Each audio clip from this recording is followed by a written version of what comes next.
로다. 아멘. 거룩하시고 사랑이 많으신 우리 하나님 아버지, 한 주간도 주님의 큰 은혜 안에 우리들을 지켜주시고 오늘도 복되고 거룩한 날 주님 앞에 나와 거룩함으로 하나님께 이 시간 예배하며 하나님 은혜를 사모하게 하시니 감사합니다.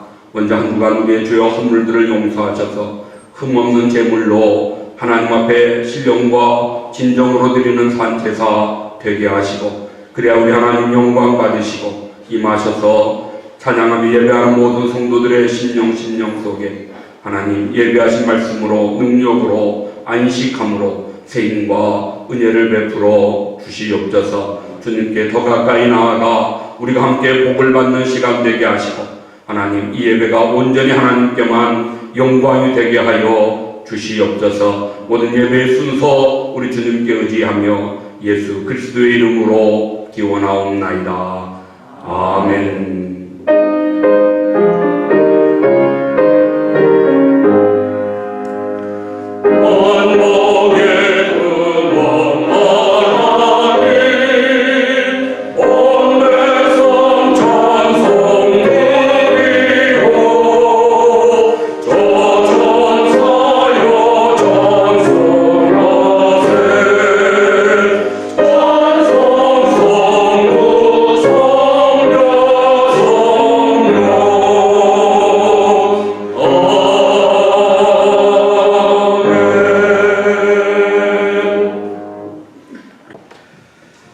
이 시간 함께 은혜 받으실 하나님 말씀 봉독하겠습니다. 에스겔서 3장 16절로 21절의 말씀입니다.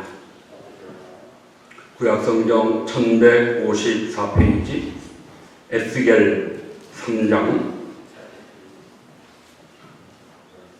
16절로 21절의 말씀을 제가 받들어 봉독하겠습니다.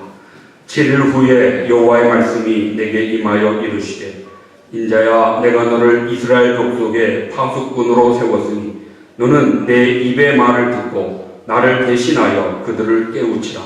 가령 내가 악인에게 말하기를 너는 꼭 죽으리라 할 때에 네가 깨우치지 아니하거나 말로 악인에게 일러서 그의 악한 길을 떠나 생명을 구원하게 하지 아니하면 그 악인은 그의 죄악 중에서 죽으려니와 내가 그의 핏값을 내 손에서 찾을 것이고, 네가 악인을 깨우치되 그가 그의 악한 마음과 악한 행위에서 돌이키지 아니하면 그는 그의 죄악 중에서 죽으려니와 너는 내 생명을 보존하리라.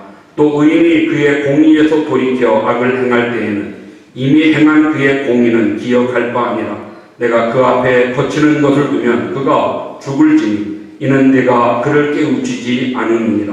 그는 그의 죄 중에서 죽으려니와 그의 핏값은 내가 네 손에서 찾으리라. 그러나 네가 그 의인을 깨우쳐 범죄하지 아니하게 하므로 그가 범죄하지 아니하면 정녕 살리니 이는 깨우침을 받음이며 너도 네 영혼을 보존하리라. 아멘. 아멘. 이 시간 박윤희 집사와 하나님께 특별 찬양 드리겠습니다.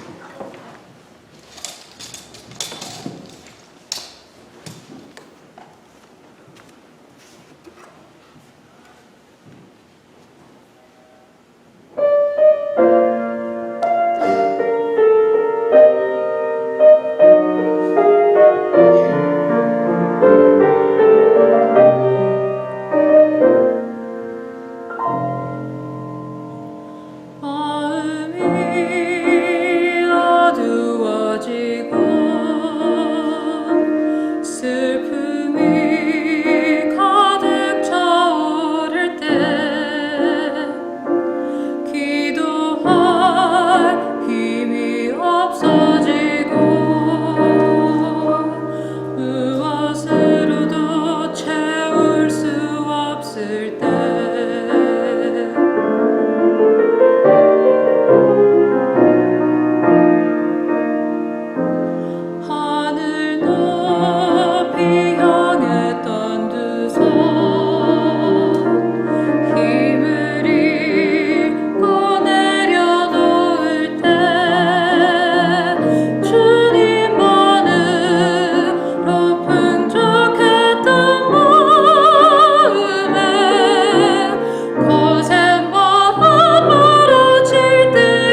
시간 함께 하나님의 말씀을 나누겠습니다. 오늘 말씀의 제목은 파수꾼의 사명. 우리 한번 같이 한번 힘있게 외쳐볼까요? 파수꾼의 사명. 다시 한번 파수꾼의 사명. 파수꾼의 사명. 미션 오브 워치맨. 하나님 우리에게 주신 사명, 에스겔에게 주신 사명, 파수꾼의 사명이었습니다. 그래서 오늘 말씀의 제목 파수꾼의 사명 이런 제목으로 함께 은혜를 나누겠습니다. 30주 우리가 정하고 6월부터 시작한 성경 통독이 이제 거의 3분의 2, 이번 주가 19주차가 되겠습니다. 선지서의 말씀을 읽고 있는데 오늘 에스겔서가 이번 주에 읽게 될 말씀이라 에스겔서의 말씀을 나누게 됩니다. 말씀드린 대로 선지서는 17권이고 그 중에 앞에 있는 5권이 대선지서입니다. 대선지자 이사야, 에레미야, 에스겔, 다니엘 4명을 우리가 대선지자라 이름하면서 그들이 쓴 5권을 대선지서라 이야기하고 그 뒤에 나오는 12권을 우리는 소선지서라고 그렇게 이름하여 부르고 있습니다. 이사야는 100년 앞서 있는 선지자였고 그 다음 에레미야와 에스겔과 다니엘은 거의 같은 시기에 활동했던 선지자였습니다. 그러나 다른 것은 시기는 같았지만 활동했던 장소가 그들의 활동의 무대가 달랐다고 하는 것을 제가 지난 주일에도 말씀드렸습니다. 에레미야는 예루살렘에서 무너진 예루살렘 그 도시에서 무너질 것을 예언했고 무너진 다음에 실망하고 참 어려워하고 힘들어하는 백성들에게 위로의 메시지, 소망의 메시지를 주었습니다. 오늘 에스겔은 포로로 끌려가서 같이 포로된 백성들에게 그 포로 수용소 안에서 하나님이 보이시는 환상을 말씀하고 하나님이 전하라 주시는 메시지를 포로들에게 전달했던 선지자가 에스겔 선지자입니다. 다니엘 선지자는 제일 먼저 포로로 끌려가서 왕궁에서 교육을 받으며 바벨론의 교육 속에 60년, 70년간 바벨론과 메데파사를 통해서 그는 지도자로 또한 여러 리더 역할로 그렇게 자기 백성들을 왕궁에서 돌보는 무엇인가 자기 백성들을 위해서 도움을 줄 수 있는 그런 역할로 하나님이 다니엘을 사용하신 것을 우리가 성경에서 볼 수가 있습니다. 오늘 그 중에 에스겔을 우리가 살펴볼 텐데요. 바벨론 왕 느부갓네살이 예루살렘을 3번 침략했습니다. 첫 번째 침략이 BC 605년 그때 다니엘이 포로로 끌려갔고 두 번째 침략이 BC 597년인데요. 이때에 여호야김 왕과 여러 귀족들이 포로로 끌려갈 때 에스겔도 함께 포로로 끌려갔습니다. BC 597년 그의 나이 25살 때 포로로 끌려가서 포로 수용소가 있던 바벨론의 그발이라고 하는 강가에서 절망 속에 좌절 가운데 포로 생활하고 있는 그에게 하나님이 환상을 보여주시고 말씀하셔서 그를 선지자로 부르신 것을 우리가 에스겔서 1장 2장의 말씀에서 확인해 볼 수가 있습니다. 그가 포로 생활 시작하고 5년 정도 지난 후에 하나님이 그를 부르셨고 그리고 한 5년 정도 더 지난 후에 그가 예언하는 대로 예루살렘이 제3차 느부갓네살의 공격에 파괴되고 성전이 불타버리고 그리고 백성들이 포로로 끌려가는 이제 드디어 이스라엘이 멸망하는 파멸을 우리가 볼 수가 있습니다. 당시 거짓 선지자들은 포로로 끌려가서도 포로 생활하는 가운데서도 포로된 자기 동족들에게 우리가 이제 곧 다시 예루살렘으로 돌아갈 것이다. 우리가 이곳에 끌려왔지만 여기 오래 있지 않고 바로 다시 예루살렘으로 돌아가게 될 것이라고 그런 예언으로 사람들의 마음을 현혹시킬 때 그에 반해 에스겔은 이들의 거짓말을 비판하면서 여러 메시지와 또한 자기 어떤 상징적인 행동들로 예루살렘은 멸망될 것이다. 하나님이 심판하실 것이라고 예언하고 선포했던 선지자 에스겔을 볼 수 있습니다. 에스겔서 5장의 말씀을 보면은 그가 어느 날 이 면도칼을 들고 나와가지고 자기 머리털과 자기 몸의 수염을 다 깎아버립니다. 그리고 그 머리털을 저울에 올려놓아 정확히 3등분합니다. 3등분해서 3분의 1은 거리에서 불로 태워버리고 또 3분의 1은 칼을 갖다가 칼로 치는 그런 행동들을 하고 나머지 3분의 1은 바람에 날려버리는 그런 행동을 에스겔이 합니다. 그리고 이어서 의아해하는 포로된 백성들에게 그 의미가 무엇인지를 설명하기를 이것이 곧 예루살렘이다. 이것이 이 머리털, 이것이 예루살렘이다. 이제 예루살렘의 3분의 1은 온역과 기근으로 멸망될 것이고 또 3분의 1은 사방에서 칼에 찔림을 당하고 칼에 베임을 당해서 엎드러질 것이고 나머지 3분의 1은 내가 사방에 흩어버릴 것이라고 마치 머리털이 3분의 1은 거리에서 태워지고 또 3분의 1은 칼로 치어지고 또 3분의 1은 바람에 날리는 그 행동들을 통해서 그 의미가 온역과 기근으로 죽고 칼에 전쟁의 칼에 죽고 마지막 3분의 1은 사방에 흩어질 것을 예언합니다. 이제 금방 다시 예루살렘으로 돌아가게 될 것이라고 기대하며 기다리던 포로들이 에스겔이 보여주는 그 퍼포먼스나 그의 메시지는 폭탄과 같은 엄청난 충격이 저들에게 있었습니다. 얼마 안가 에스겔이 예언한 대로 보여준 행동대로 예루살렘이 무너집니다.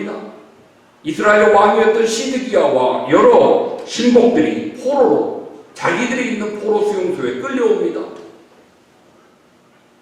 그것을 예언했지만 목격하는 에스겔의 마음은 에레미야와 못지않게 그 마음이 찢어지는 아픔과 고통을 겪으면서 이제 예루살렘이 무너졌기에 그의 메시지가 바뀌어지는 것을 봅니다.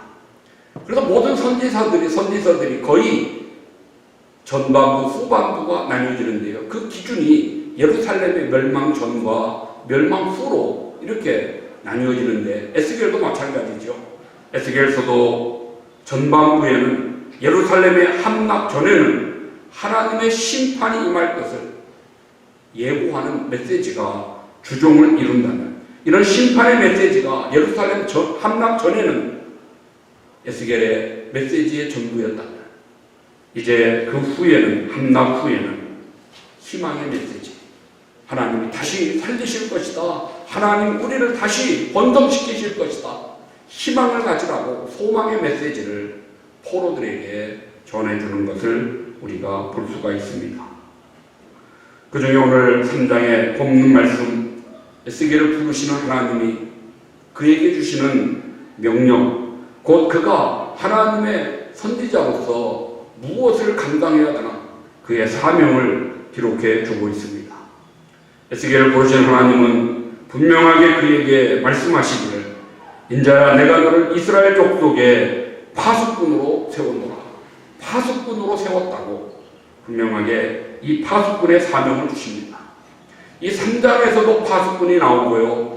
후반부를 시작하는 에스겔서 33장에도 다시 한번 똑같이 에스겔에게 하나님이 네가 이스라엘 민족의 파수꾼이라고 파수꾼의 사명을 새롭게 강조하시는 것을 우리가 볼 수가 있습니다. 그러기에 에스겔서의 그 내용을 우리가 핵심적으로 살펴보면 두 가지라고 이야기합니다. 하나는 환상입니다. 어느 선지서들보다 에스겔서는 하나님이 그에게 보이시는 환상이 참 많습니다. 그를 부르실 때에도 1장에 보면은 하늘의 보좌가 보이고 4개의 생물이 보이고 이것이 곧 하나님의 영광의 형상이라고 말씀하는 이런 환상 속에 에스겔을 하나님이 선지자로 부르시는 것을 보게 됩니다. 수없이 많은 환상들을 에스겔의 하나님이 보여주심에 에스겔은 환상의 선지자라 우리가 그렇게 그를 부를 수 있습니다. 또 하나는 무엇입니까? 환상과 함께 에스겔의 핵심은 파수꾼입니다. 환상은 하나님이 보이시는 하나님의 뜻과 계획이라고 한다면, 파수꾼은 보여주신 그 하나님의 뜻을 백성들에게 전달해서 경고하고 저들을 권면해야 될 그의 분명한 사명을 하나님이 파수꾼이라고 하는 단어 속에서 그에게 강조하시고 그에게 다시 한번 분명하게 증거해 주시는 것을 볼 수가 있습니다. 파수꾼, 히브리어로 초페라고 하는 단어인데요, 이 단어는 쉬운 말로 보초입니다. 보초 서는 것입니다. 군대에서 보초, 이 경계병, 아마 군대 갔다 오신 분들은 다 아실 겁니다. 보초가, 경계병이 얼마나 중요한지. 흔히 그런 말을 많이 하죠. 작전에 실패한 지휘관은 용서가 되거든 경계에 실패한 지휘관은 용서받을 수 없다.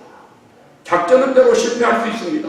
그건 용서할 수 있습니다. 그러나 보초를 서는데 그 보초의 임무에 실패해서 적군이 넘어오거나 그 보초 한 사람의 실수나 잘못으로 인해서 한 부대가 온 동료들이 함께 어려움을 당할 수 있기에 이 경계의 실패는 용서받을 수 없다. 그렇게 군대에서 군인들에게 강조합니다. 한 파수꾼 한 사람으로 많은 사람이 죽을 수도 있고, 죽음의 위기 속에서 파수꾼 한 사람이 자랑으로 그들 모두가 다 함께 살 수 있는 길이 열려질 수 있기 때문인 것입니다. 그러므로 파수꾼은 깨어 있어야 됩니다. 파수꾼은 졸거나 잠이 들면 되지 않습니다. 파수꾼은 아주 현명한 판단력이 있어야 되겠죠. 무슨 소리를 듣거나 누구를 무엇을 보았거나 그러면 그것이 정말 적군인지 아니면 뭐 동물 소리인지 뭐 이렇게 판단해서 상황을 정확하게 알고 보고해야 될 책임이 이 경계병들 파수꾼에게 있는 것입니다. 파수꾼은 건강해야 되겠죠. 파수꾼은 투철한 사명감이 있어야 됩니다. 비록 1등병, 2등병, 뭐 지위는 계급은 높지 않은 말단이라고 할지라도 그의 사명은 장군 못지않게 아주 중요한, 귀중한 그런 책임을 지고 있다고 하는 것을 잊어서는 안 되는 것입니다.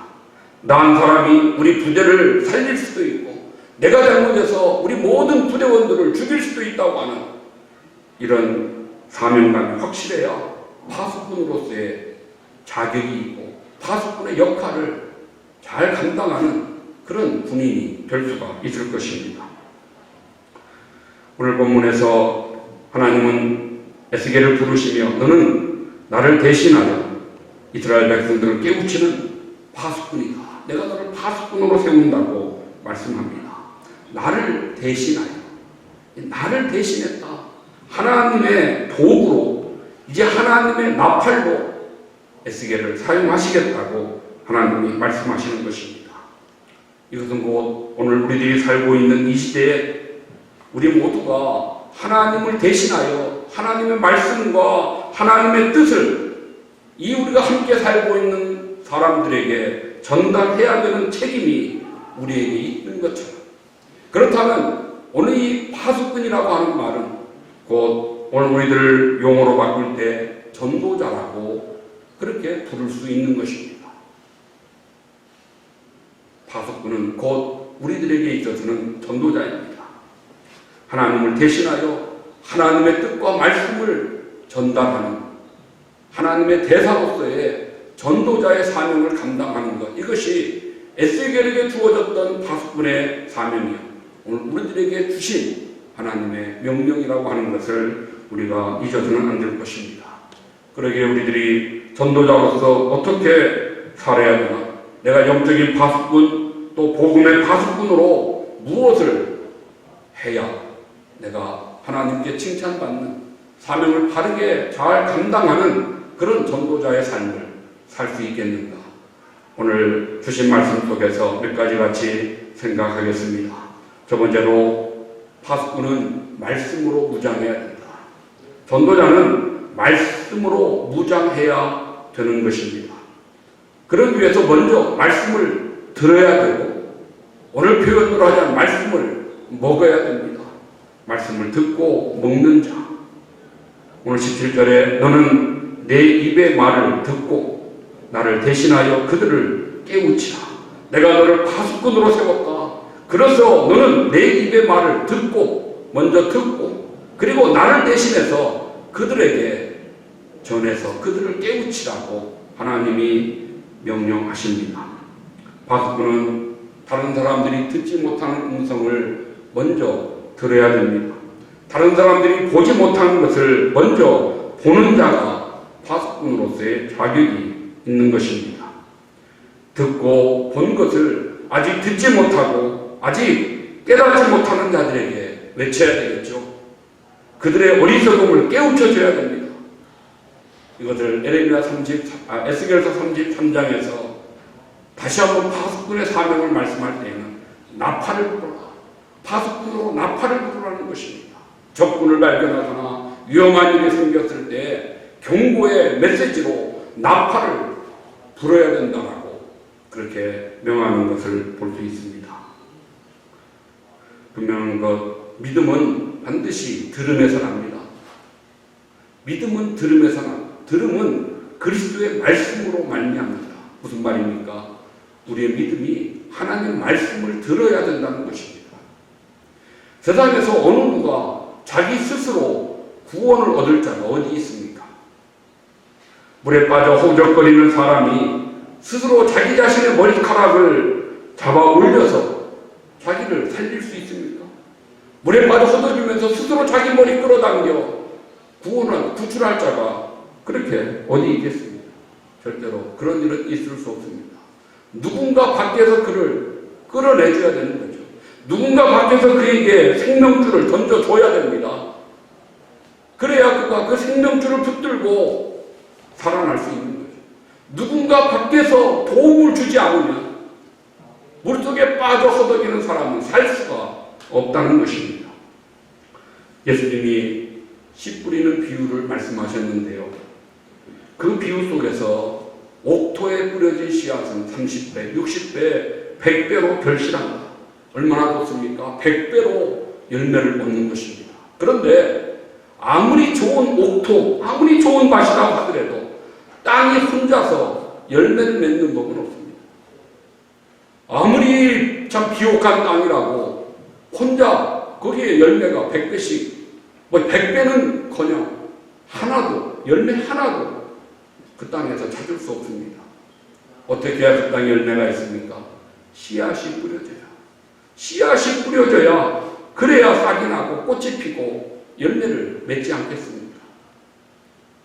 아무리 좋은 우리의 심성이고 아무리 비옥한 우리의 신령이라 하더라도 이곳에 말씀이 뿌려지지 아니하면 하나님 말씀이 우리 안에 두어지지 아니하면 아무런 열매를 기대할 수 없다는 것입니다.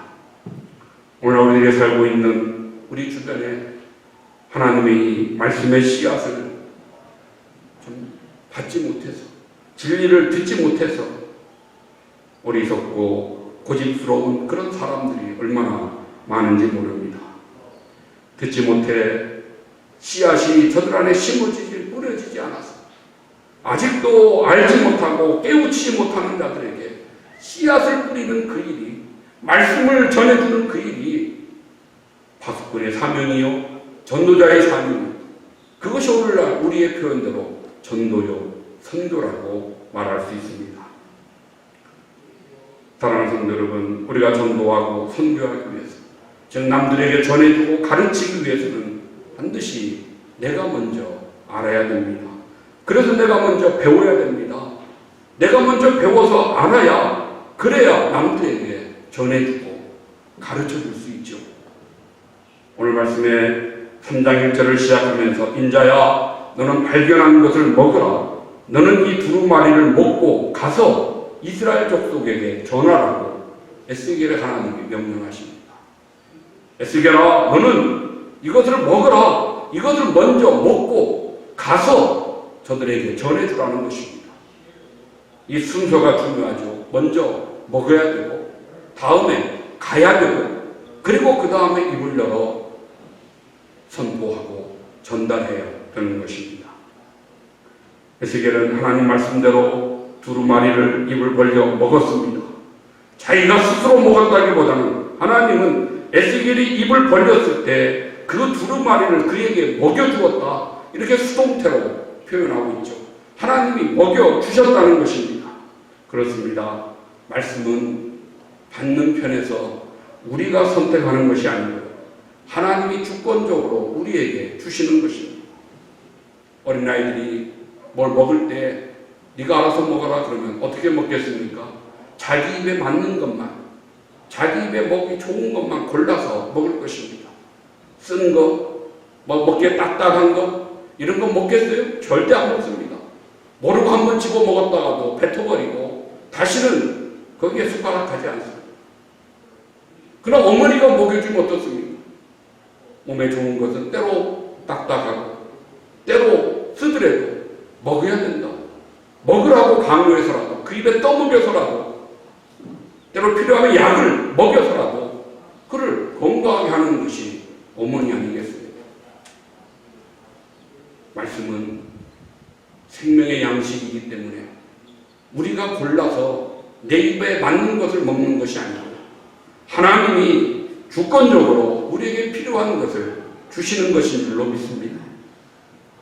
또한 오늘 말씀을 먹으라고 많이 강조하는 것을 봅니다. 사실 말씀은 듣고 우리의 머리에 채워서 머리에 지식만 많아지는 것은 절대로 유익함이 없습니다. 말씀은 귀로 듣고 머리에 채워가지고 머리가 그 어떤 성경의 지식만 많다면 그것은 가분수로 보기에 흉할 것입니다. 말씀은 오늘 먹으라, 너 배와 창자에 채우라고 그렇게 말씀합니다. 우리의 위장과 우리의 배에 우리 안에 채워야 되는 것. 그래야 그것이 소화가 돼서 그 영양분이 내 몸으로 퍼져갈 수 있는 것입니다. 그래야 유사시에 그것이 에너지가 되어져서 그것으로 뭔가 활동을 하죠. 내 피와 살이 되어야 하나님의 말씀이 내 피와 살로 삼켜져서 내 안에서 소화가 돼야 함이 필요하다는 것입니다. 그것을 가리켜 우리는 참 하나님의 말씀이 내 안에서 깨달아지고 내 안에서 순종되어져서 내가 성령의 검으로 사용할 수 있는 바로 무기가 될 수 있다고 하는 것입니다. 에스겔이 그 두루마리를 먹었을 때 내 입에서 달기가 꿀 같았더라 이렇게 말씀하죠. 참 처음에 먹을 때는 썼던 것이고 써서 뱉고 싶었던 것이 삼켜라 먹으라 하시는 하나님의 명령대로 꿀꺽 삼켰더니 그것이 꿀처럼 내게 유익하고 달고 정말 좋은 영양소가 되더라는 것입니다. 그렇습니다. 우리 모두 하나님 말씀을 듣고 그 말씀을 먹는 자들 되고 그것을 내가 소화해서 정말 영의 양식으로 내게 활력이 되도록 에너지로 삼아서 오늘날 이 시대에 우리가 필요한 것에 파수꾼으로 전도자로 복음과 말씀을 증거하는 그런 우리들의 사명, 믿음으로 감당하는 우리가 되어야 하겠습니다.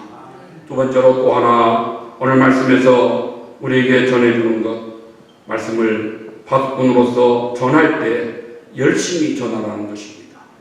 그리고 담대히 전하라고 말씀합니다.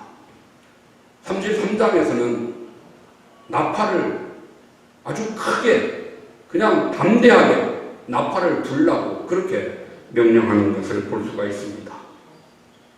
오늘 18절에서 21절의 말씀이 긴 말씀인데 줄여보면 네 가지입니다. 악한 사람이 악을 행할 때 깨우치지 않아서 그가 자기 죄로 죽고 그러면 그는 자기 죄로 죽었지만 그 핏값은 내가 너에게 찾을 것이다. 왜? 깨우치지 않았기 때문에, 전하지 않았기 때문에. 두 번째 어떤 경우입니까? 악한 사람이 악을 행할 때 네가 깨우쳐서 그가 그 악에서 돌이키면 그도 살고 너도 산다 라는 것입니다.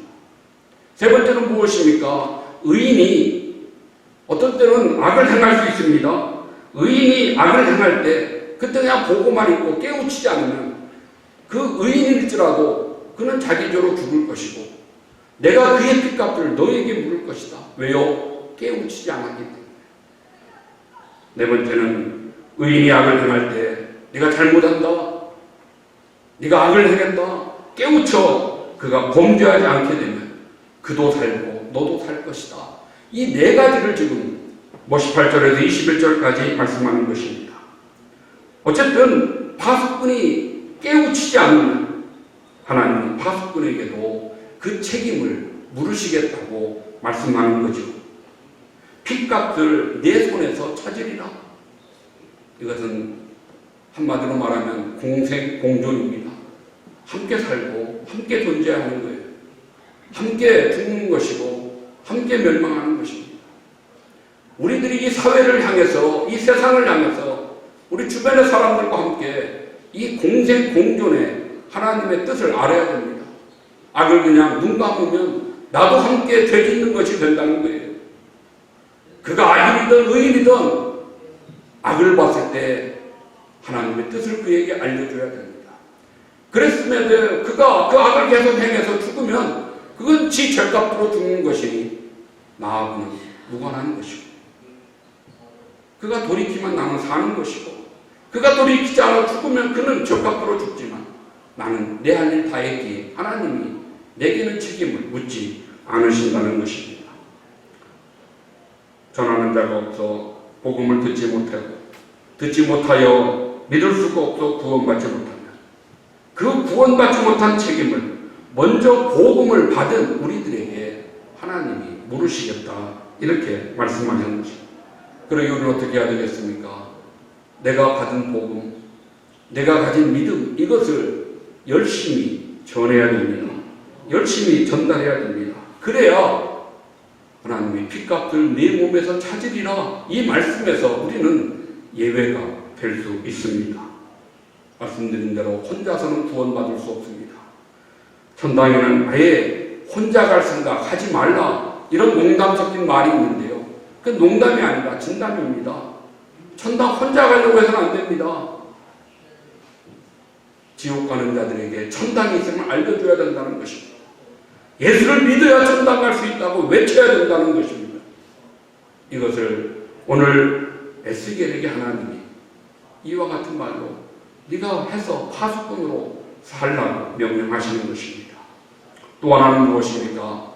열심히 전해야 되고, 또 하나는 담대히 전해야 된다는 것입니다. 사로잡힌 내 민족에로 가서 그들이 듣든지 아니 듣든지 담대하게 전하라는 것입니다. 듣든지 아니 듣든지 상관하지 말고 너는 네 할 일, 내 책임, 전해야 될 사명, 그것을 행하라는 것입니다. 심지어 하나님은 오늘 3장 6절 말씀부터 저들에게 가시와 찔레가 함께 있어 정갈 가운데 네가 거주할지라도 그들을 두려워하지 말고 그들의 말을 두려워하지 말고 무서워 말라고 말씀하십니다. 내가 저들의 얼굴이 뻔뻔하고 저들의 마음이 굳은 자로 만들었다. 저들의 이마는 화석보다 더 굳은, 정말 돌덩이처럼 굳은 그런 이마다. 저들의 마음이다. 마음이 굳어버린 자들이다. 그렇지만 너는 내가 너의 마음을 그 돌덩이보다 더 굳은 금강석으로 만들어 주었으니 너는 그것 가지고 두려워 말고 담대히 외치라고 하나님이 말씀하십니다. 돌덩이가 단단하겠죠. 그러나 하나님이 파수꾼으로 세우신 자들, 그들에게는 그들의 얼굴의 뻔뻔함보다 더 강한, 더 단단한 금강석 같은 그런 담대함을 우리들에게 주신다는 것입니다. 그러니 담대함으로 말씀을 전하라, 그렇게 명령하십니다. 사도 바울도 디모데후서 4장 2절 말씀에 너는 말씀을 전파하라. 때를 얻든지 못 얻든지 항상 힘쓰라, 이렇게 명령하시죠. 때를 얻든지 때를 못 얻든지 뭐 어느 때라도 너는 항상 말씀을 전파하는 일에 힘쓰라고 그렇게 말씀하는 것입니다. 때가 좋든 나쁘든 듣는 사람들이 듣든 아니 듣든 우리는 복음을 증거하는 것이 우리의 사명이라는 것입니다. 이것이 성도의 사명이요 교회의 사명입니다. 전도하지 않는 교회, 죽은 교회죠. 전도하지 않는 그리스도인은 죽은 그리스도인이라고 말할 수밖에 없습니다. 그러므로 사랑하는 성도 여러분, 기억하십시오. 내 책임을 다해야 내 생명이 보존되는 것입니다. 내가 복음을 전한 후에도 그가 믿지 않는 것은 내 책임이 아닙니다. 그러나 내가 전해야 될 내 할 본분은 다 해야만이 내가 살 수 있다고 하는 것을 꼭 기억해야 될 것입니다. 많은 분들이 스스로 판단하죠. 저 사람은 믿을 만한 사람이다. 저 사람은 아이고 도저히 믿을 사람이 아니다. 스스로 자기가 먼저 예단합니다. 그리고 자기 편견을 가지고 아예 전하지도 않는 그런 실수를 범할 때가 있습니다.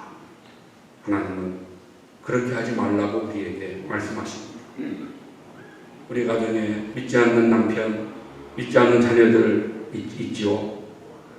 불신 남편의 가정에 가서 물을 때 우리가 참 그 남편에게 전도해야죠. 전도하십니까? 라고 물으면 많은 분들이 이렇게 대답할 겁니다. 목사님, 그 사람은 제가 너무 잘 알아요. 그 사람은 아무리 전해도 소용없는 사람이에요. 내가 잘 알아요. 아무리 전해도 소용없어요. 오늘 하나님 뭐라고 말씀하셨습니까? 듣든지 아니 듣든지 그들의 마음이 돌덩이처럼 굳을지라도 너는 전하라는 것입니다. 전하라고 말씀하는 것입니다.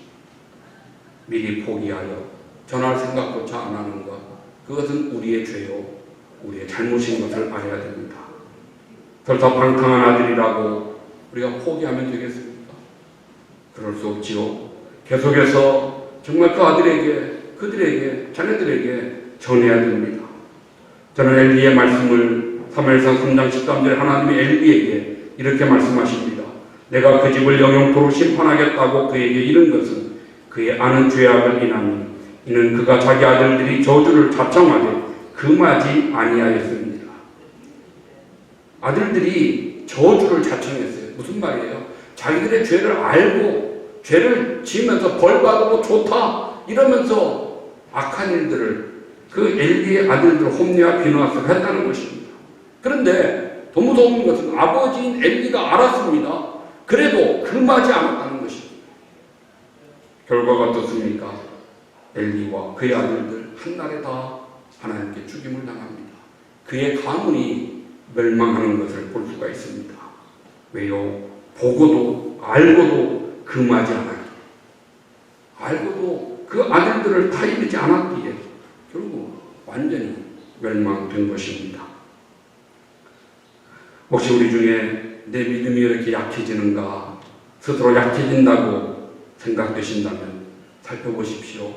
내가 해야 할 일을 하지 않을 때 내 믿음이 약해집니다. 유대인의 전설에 소돔성이 유황불로 불탈 때 아침부터 저녁까지 목소리 높여서 하나님 말씀을 예언하던 한 노인이 있었다고 그런 이야기가 전해져 옵니다. 그 도시에 너무나 타락했기에 어느 누구도 그 노인의 말에 귀를 기울이지 않았습니다. 그럼에도 불구하고 계속해서 이 도시가 타락해서 하나님이 심판받습니다. 이렇게 외치는 그 노인에게 지나가는 행인이 안타까워서 물었습니다. 노인 양반, 아무도 당신 말에 귀를 기울이지 않는데 왜 이렇게 헛수고하십니까? 그랬더니 그 노인이 대답하는 말입니다. 내가 그들을 깨우치지는 못할지라도 그들이 나를 변화시키지 못하도록 하기 위해서 내가 날마다 이렇게 외치고 있습니다. 내 하는 말로 내가 그들을 변화시키지는 못하더라도 내가 이렇게 외쳐야만이 그들이 나를 변화시키지 못하니까. 무슨 말이겠습니까? 내가 변하지 않기 위해서, 내가 변질되지 않기 위해서, 내가 타락하지 않기 위해서, 그러기 위해서 내가 계속해서 외치고 전해야 된다는 것입니다. 말씀을 전하지 않으면 죄악된 세상에서 우리가 변질됩니다. 우리가 그들을 따라가기도 부패합니다. 그래서 내가 살기 위해서, 내 영혼이 살기 위해서, 내 믿음이 정말 잘 세워지기 위해서 우리는 끊임없이 하나님 말씀을 전하는 우리가 되어야 할 것입니다. 이제 말씀을 맺겠습니다. 사랑하는 성도 여러분, 나 혼자서는 살 수 없다고 하는 것을 우리 마음에 깊이 명심합시다. 나 혼자서 사는 것이 아닙니다. 공생, 공존을 기억해야 됩니다. 내가 외쳐야, 내가 때로 죄를 말려야 내가 복음을 전하고 말씀을 전해야 설사 그들이 안 듣더라도 나는 살 수 있고 그들이 들으면 함께 살고, 이것이 하나님 우리에게 주시는 뜻입니다. 저를 살리고 나도 살 수 있으면 가장 좋겠죠. 그러나 전했음에도 불구하고 그들은 죽을 수 있습니다. 그러나 나는 하나님이 살리시고 내게는 상급을 주십니다. 우리 모두 함께 더불어 사는 세상 속에서 오늘 파수꾼의 사명으로 주신 너는 먹고 가서 고하라. 먼저 먹고 그리고 가서 고하라고 말씀하시는 이 파수꾼의 책임, 우리 주변이 우리의 이웃들이 듣든지 아니 듣든지 우리의 책임을 다하신 우리 모두 되시기를 주님의 이름으로 축복합니다. 아멘. 하나님 우리 아버지 감사합니다. 오늘 내스게를 세워 파수꾼의 사명을 주시고 그를 파송하셨던 하나님, 오늘 우리들도 전도자로 부르셔서 파수꾼으로 사용하시고 민족을 향해서 우리의 이웃들을 향해서 너는 가서 말씀을 복음을 전하라고 우리에게 명령하시는 줄 믿습니다. 이거에 먼저 말씀을 먹는 자들 되게 하시고 내 안에 삼켜진 영의 양식까지 이웃에게 나아가 그들에게 복음을 전하고 말씀을 외칠 수 있는 우리들 되게 하시며 우리 다 함께 살 수 있게 하시고, 설사 우리가 그들을 살리지 못하더라도 우리는 하나님 앞에 칭찬받고 상급받는 삶이 되도록 은혜를 베풀어 주시옵소서. 믿는 대로 되어지는 역사가 우리의 삶 속에 나타나게 하옵소서. 예수님의 거룩하신 이름으로 기도 올리옵나이다. 아멘. 우리 같이 일어나셔서 가서 제자 삼으러 같이 찬양하겠습니다.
하나님 우리 아버지의 크신 사랑하심, 성령님의 감동, 교통하심, 너희는 가서 모든 족속으로 제자 삼으라. 파수꾼으로 전도자의 사명을 받아 잘 감당하여 하나님 앞에 칭찬과 상급받기를 소원하며 다짐하는 사랑하는 모든 성도들 심령 위에, 가정 위에, 자녀들 위에, 생업 위에, 기도하는 제목들 위에, 빚값으로 사고 세우신 주님의 몸된 교회 위에 이제로 영원토록 함께 있을지어다. 아멘.